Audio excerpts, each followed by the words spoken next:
Welcome to the podcast Crime Salad, where we talk true crime. I'm your host, Ashley, and with me always is my husband and partner in crime, Ricky. The purpose of this podcast is to honor the victims through ethical storytelling in the hopes of preventing future tragedies. We want our stories to resonate and educate others in hopes that some of these similar cases with identifiable patterns can be prevented. Now, before we jump in, please let us warn you that this is a true crime podcast. The details of this episode may be triggering to some listeners. Listener discretion advised.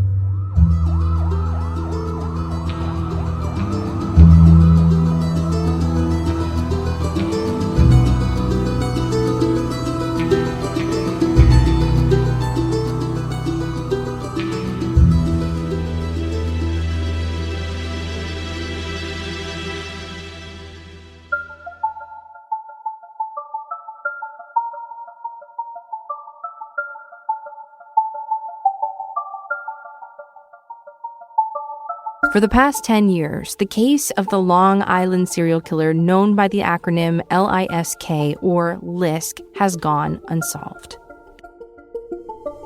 The discovery of this killer began with the disappearance of 24-year-old adult escort Shannon Gilbert. Over time, a series of disturbing discoveries and unanswered questions have emerged, contributing to the complexity of the case. However, the long-standing hunt for Lisk reached a breakthrough on July 13, 2023, when the elusive killer was allegedly captured. The perpetrator has been identified as Rex Heuermann, a wealthy Manhattan architect who was married with 2 children and residing in the very area where he committed his gruesome crimes.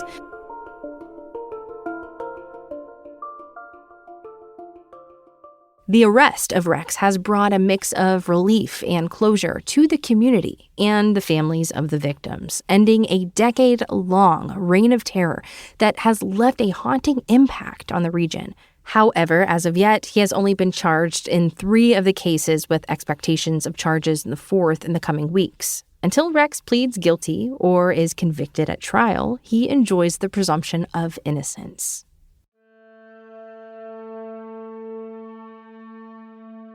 This case only came to light after the disappearance of Shannon Gilbert. Shannon inadvertently played a pivotal role in the discovery of the Long Island serial killer. On May 1, 2010, Shannon, a 23-year-old adult escort, vanished after visiting a client in Oak Beach, Long Island. Her disappearance prompted an intense search operation and led to the startling discovery of several bodies in the surrounding area during the search efforts. Oak Beach is a secluded and gated enclave with only 72 homes.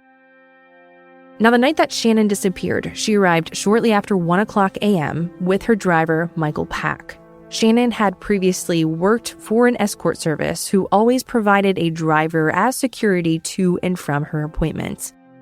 However, Shannon decided that she could make more money on her own with a smartphone and ads she placed on Craigslist, or an online forum called Backpage. Backpage was a website that gained notoriety for being a platform where sex workers could advertise their services, leading to debates about its role in facilitating human trafficking and exploitation. And we're going to try to talk about that for a minute, hopefully without steeping into a controversial minefield. We are going to discuss the heavily debated topic of the profession of sex work, since most of the victims in this case were sex workers at the time of their deaths. The phrase sex work is real work is used to advocate for the recognition of sex work as a legitimate form of labor that should be subject to labor rights and protections.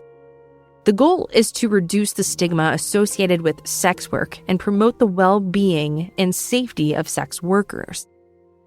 Now, those on the other side of the debate believe all sex work is exploitive. They don't believe it's a career choice, but rather the results of a lack of choices. The stark reality is that many people who engage in sex work do so out of economic necessity. They may lack access to education, stable employment opportunities, or face systematic discrimination that limits their options for earning a living wage.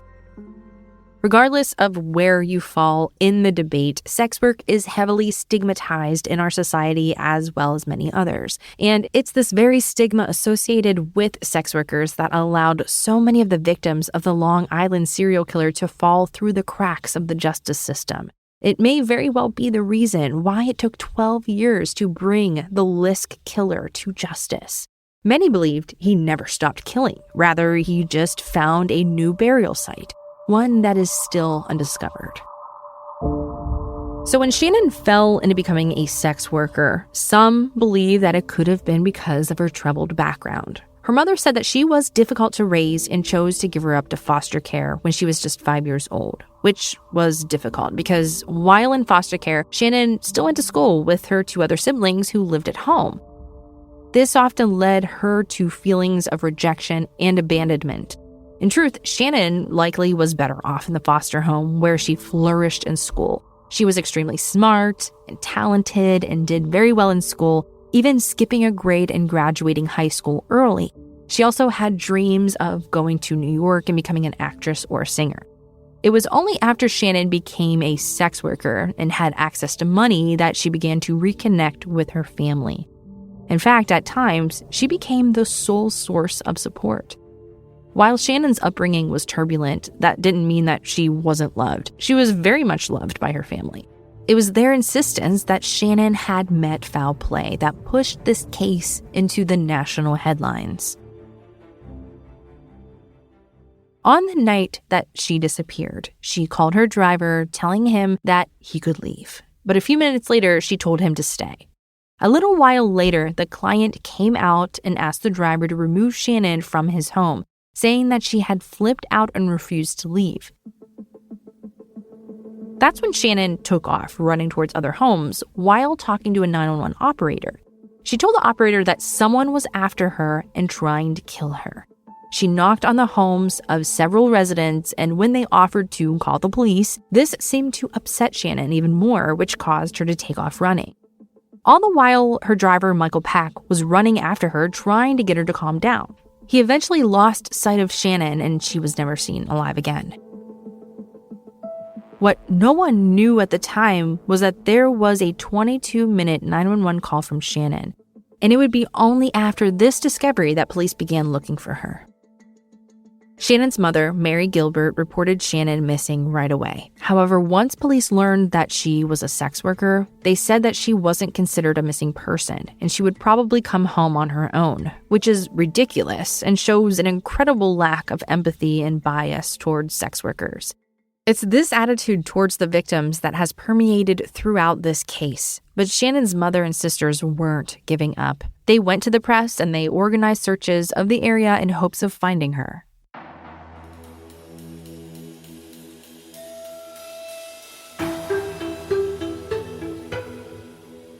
Now, the next day, Michael Pack, who's the driver and Shannon's boyfriend, went back to Oak Beach and knocked on the doors asking if anyone has seen Shannon.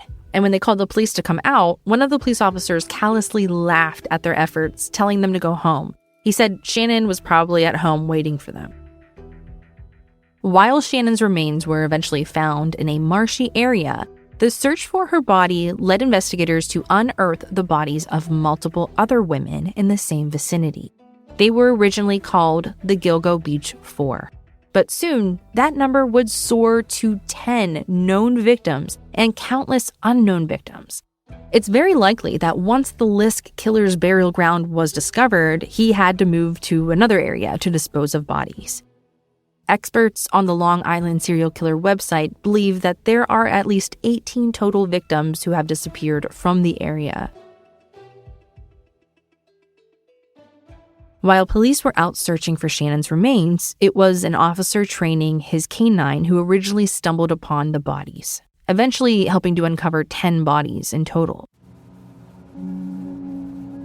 Ironically, Shannon is not considered to be a victim of the Lisk killer. Initially, there were reasons that led investigators to believe that Shannon Gilbert's disappearance was not directly linked to the Long Island serial killer's case. One key factor was that Shannon was bipolar and thought to be in a manic episode when she went missing. Her boyfriend said that Shannon stopped taking her bipolar medication a year earlier, believing it made her feel numb and less creative. Both her boyfriend and her driver said that her moods could be quite unpredictable at times. Shannon had a metal plate in her jaw from a fight where her boyfriend had punched her in the face. He shockingly blamed this incident on Shannon's erratic behavior. Then he tried to minimize the severity of the injury by saying he didn't realize how hard he had hit her. Investigators believed, due to this narrative that she was unpredictable, that she likely got stuck in a marshy area and drowned while in a frenzied psychotic state.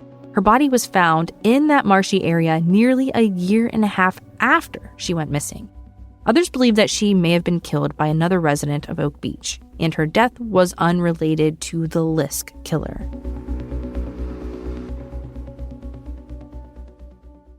Shannon's mother was so outraged by this finding that she hired the services of famed forensic pathologist and medical examiner Dr. Michael Baden. Dr. Baden has conducted autopsies and provided expert analysis in numerous high-profile criminal cases, including those involving celebrities, politicians, and controversial deaths. Shannon's first autopsy performed by the Suffolk County Medical Examiner's Office officially ruled her death as undetermined.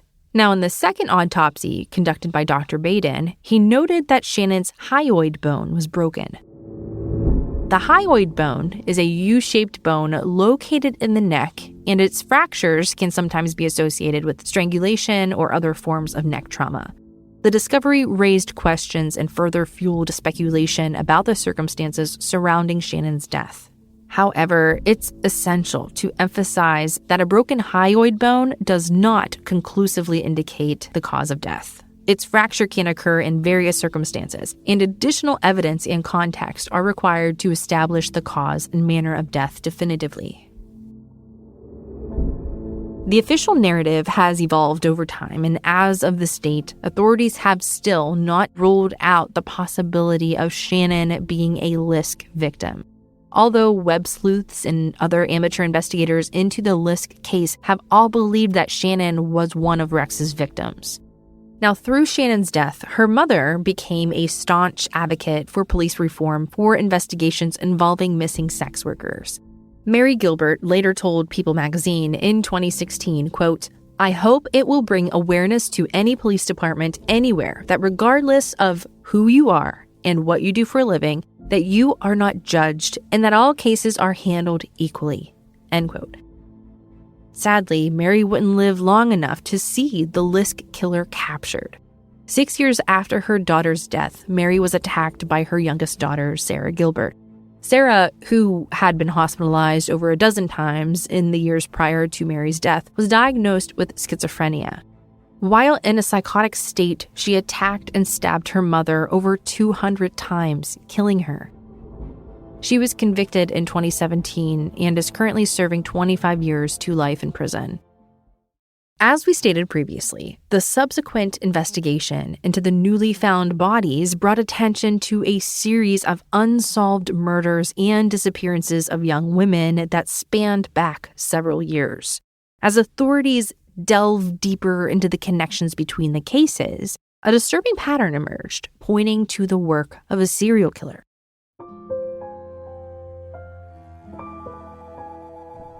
The proximity of the victims and their similarities in their profiles and causes of death indicate a single perpetrator was responsible for these heinous crimes. The realization led to the identification of the Long Island serial killer, or the Lisk acronym. It was a chilling name given to this mysterious killer that embodies fear and anxiety, one that gripped the community.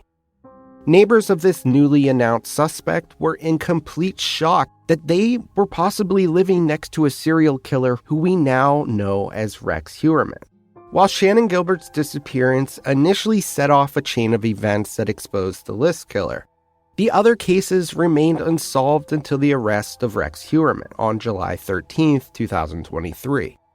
With the capture of a wealthy architect living in the area, law enforcement were finally able to link him to a series of 3 murders, soon to be 4, and provide some measure of closure to the families of the victims who had long yearned for justice. But before we discuss Rex and how he was captured, let's discuss the media coverage surrounding this case.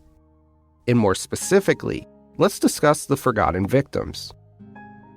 As the news cycle unfolds on the next big crime or the next big serial killer, there is always an all too familiar pattern in the media coverage. Once again, the limelight shines relentlessly on the malevolent force behind the heinous crimes, while the voices of the innocent victims fade into obscurity. And it's a heart-wrenching reality that those who fell victim to the unfathomable cruelty and darkness remain mere footnotes in the gruesome narrative. Each life lost holds a story, dreams, and a future that was ruthlessly stolen away. They were not just statistics or pawns in the killer's sick game. These individuals held no value to Rex, and he allegedly rendered their lives meaningless. But to their friends and family, their value was priceless. They were someone's child, sibling, friend, and confidant. Several of them were mothers themselves. Yet society seems drawn to the enigma of the perpetrator, the twisted reasons for their motivations, leaving behind the raw anguish of grieving families who struggle to find solace. We must remember that these victims deserve to be seen, heard, and honored for the lives they once led, not eclipsed by the lurid fascination that surrounds their tormentor. 100% agree with that statement, Ricky. And what seems to be a pattern with that too is someone who goes to murder a sex worker seems to be very well aware that the police will let it slip through the cracks, and they have trust that they will never get caught. Well, thanks to the website on the Gilgo Beach homicide investigation and the book Lost Girls by Robert Kolker, we have more information than usual on the victims, and you should totally check out those two sources. Let's start with Melissa Barthélemy.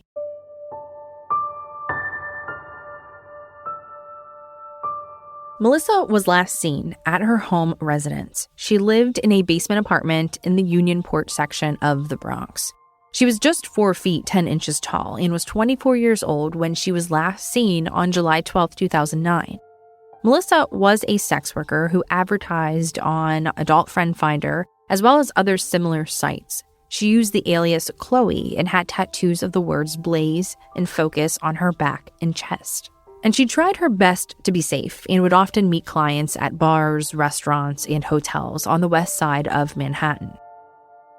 On July 12, 2009, Melissa told a friend that she was going to see a man and would be back in the morning. This friend was aware that Melissa was a sex worker, but didn't ask for details for safety reasons. Safety protocols and practices can vary among sex workers. When possible, sex workers may choose to meet clients in familiar or safe locations such as hotels, established brothels, or private residences that they trust.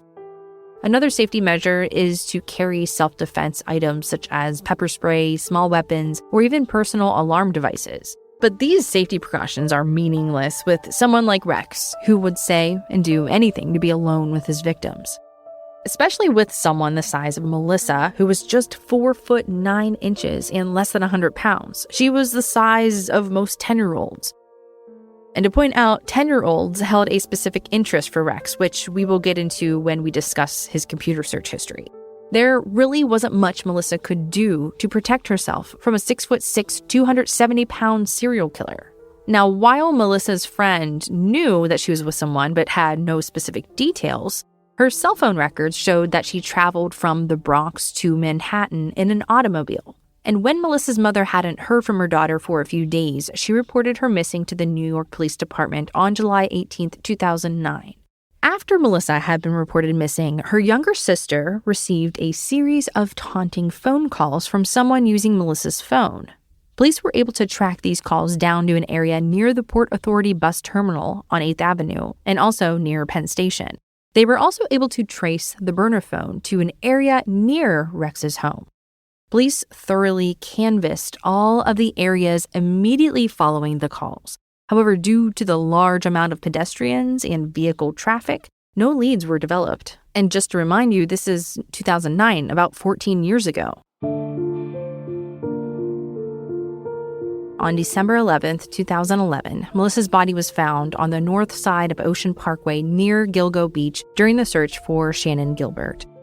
Although she was the first victim found, she is thought to be the second victim of the Gilgo Four. And during that same search for Shannon Gilbert, police discovered another body, the body of Maureen Brainerd Barnes, who was just 24 years old when she went missing. At the time of her disappearance, Maureen and her friend Sarah were working together at a telemarketing company, and they had a lot in common. They both went to the same high school, and they came from the same small town. They didn't know each other in high school because Maureen had to drop out when she was just 16 years old when she got pregnant with her first child. Eventually, the father of her child and her got married, and then they got divorced. The couple decided that the baby's father was the more stable parent, and their daughter mostly lived with him. She never married the father of her second child, a son, but he was helping her out with rent at the time of her disappearance. Maureen hated feeling financially dependent on him. At the time she took the telemarketing job with Sarah, she was having trouble covering all of her bills and supporting both of her children. And Sarah was struggling too, and that is when Maureen offered to help her out with a side job. She told Sarah that she needed a driver to be with her while she gave a client a massage. Sarah told Maureen that she didn't realize that she was a masseuse. Soon, Sarah learned that massage meant something entirely different. Within 3 weeks, both Sarah and Maureen were giving massages on the side as a way to supplement their income. At the time of her disappearance, Maureen was living in Norwich, Connecticut. She is believed to have taken an Amtrak train from New London, Connecticut to Grand Central Terminal in Manhattan on July 6, 2007. According to the Gilgo News website, while in Manhattan, she was staying at the Super 8 Motel. She was 4 feet, 11 inches tall, and was advertising herself as a sex worker on Craigslist, Backpage, and other similar websites. It appeared that Rex had a specific type. He liked women who were small and petite and looked like young girls. Maureen would advertise herself using the names Juliana or Marie. And it was routine for her to travel to Manhattan for a few days a week to work as an escort and then return home to Connecticut. Occasionally, Maureen would travel with Sarah, who worked out of a different room at the same location. Now, in the past, they were both known to use a male friend, who they referred to as their cousin, to accompany them to meet new clients. This was a safety measure that they would use for their own protection. Now, Maureen was with Sarah the weekend that she went missing. However, Sarah returned home early and left Maureen behind. Maureen was determined to work another day to make enough money to pay her rent. And she was last heard from on July 9th, 2007 at 11:43 p.m. That night, she told a friend that she was going to meet someone outside of the motel for an out call. Maureen was reported missing by Sarah to the Norwich Police Department on July 14th, 2007. The New York Police Department assisted the Norwich Police Department in the missing person investigation, eventually taking it over. Now, Maureen's body was found 3.5 years later on December 13th, 2010 on the north side of Ocean Parkway near Gilgo Beach. She had been strangled and placed inside of a burlap bag. She is believed to be the first victim of the Gilgo Beach Four.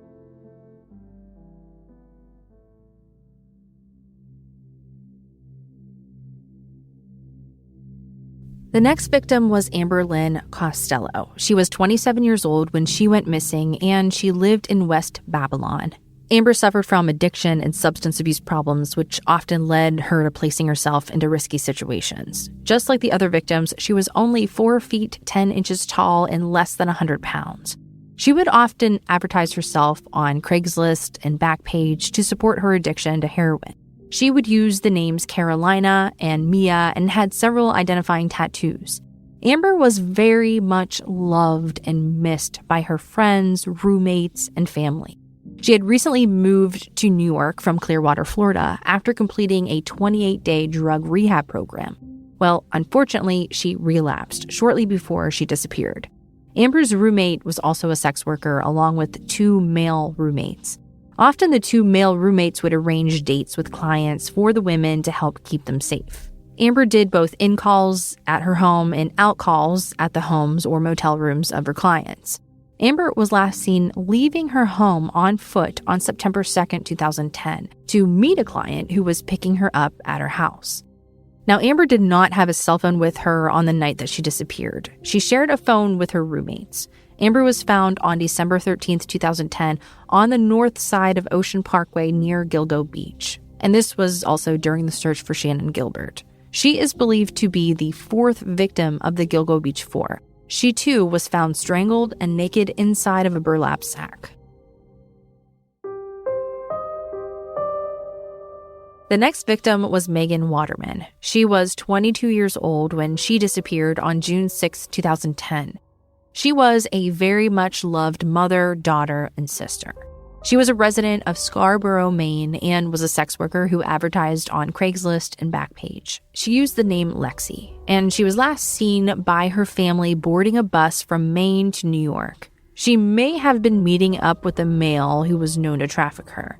She was known to stay at hotels and motels on Long Island, including the Holiday Inn Express where she was last known to stay. At 1:30 a.m. on June 6th, she left to meet with a client.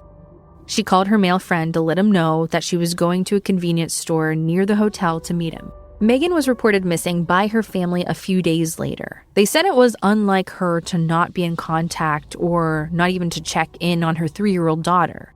She was found on December 13th, 2010 at the same location on the north side of the Ocean Parkway near Gilgo Beach during the missing person search for Shannon Gilbert. She is believed to be the third victim in what is known as the Gilgo Beach Four. Like the other victims, she was small and found naked and strangled inside of a burlap bag. Now, on the Gilgo News website, it is noted that her trafficker was arrested on April 11, 2012, and sentenced to 3 years in federal prison for commercial human trafficking. The next victim was Jessica Taylor. There is not a lot of information on her other than she was working as a sex worker at the time of her disappearance. She disappeared in early 2003. However, her partial skeletal remains were found in New York City in a wooded area in Manorville on July 26, 2003. And the rest of her remains were found on December 13, 2010 along Ocean Parkway during the search for Shannon Gilbert. And the fact that the Lisk killer moved partial remains of several victims from Manorville to Ocean Beach shows a sophistication to confuse authorities and thwart their investigation. It also shows that at one time he had another preferred body dump site. This is one of the many reasons why certain members of law enforcement believe the Lisk killer never stopped killing. The next victim was known as Jane Doe No. 6 when her partial skeletal remains were located in a wooded area in Manorville in September of 2000. And this is the same area where they found Jessica Taylor's remains, although there is no evidence that the women knew each other or ever crossed paths. It's likely that this was the Lisk serial killer's first burial ground before he moved to Gilgo Beach. Now, through genetic genealogy, Jane Doe was given her name back in 2020. She was 24-year-old Valerie Mack from Philadelphia. She worked as an escort and would often use the alias Melissa Taylor. Family members last saw Valerie in the spring or summer of 2000 in Port Republic, New Jersey. And sadly, she was never reported as missing. Like the other suspected Lisk victims, she was small and petite. The next victim is a John Doe. To date, he has never been identified. His skeletal remains were discovered along the same Ocean Parkway on April 4th, 2011. It was estimated that he was a male between the ages of 17 and 23 and of Asian descent. His body was found wearing women's clothing at the time of his death. He was approximately 5 feet 6 inches tall. His death was estimated to have taken place between 2000 and 2005. The last known Lisk victim was an unidentified female non-Caucasian toddler. Her skeletal remains were discovered along the Ocean Parkway in close proximity to Valerie Mack on April 4th, 2011. However, DNA analysis later identified her as the child of another victim known as Peaches, whose remains were found in Nassau County. She was believed to be 2 years old at the time of her murder. To date, Peaches has still not been identified. She was given the name Peaches because of a tattoo with that name found on her body. Now, according to police records, there are between 10 to 18 suspected victims of Lisk, although not all of them have been named or forensically tied to him.